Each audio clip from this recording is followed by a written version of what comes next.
2022 жылдын 17 октябрында Ас-Сафа коомдук бирикмесинин демөөрчүлүгү менен Рысаков атындагы номер 2 орто мектебине 266 орунга ылайыкталган кошумча 2 кабаттуу окуу корпусу ачылды.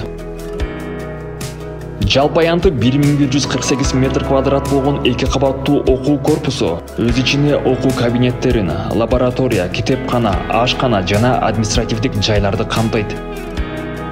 Ас-Сафа борбору коомдук бирикмеси мектепке керектүү эмелек жана заманбап жабдыктар менен камсыздап берди. Эске салсак, аталган жаңы мектеп имараты Талас шаарынын эгемендүүлүк алгандан кийинки тарыхында алгачкы салынган окуу корпусу болуп эсептелет.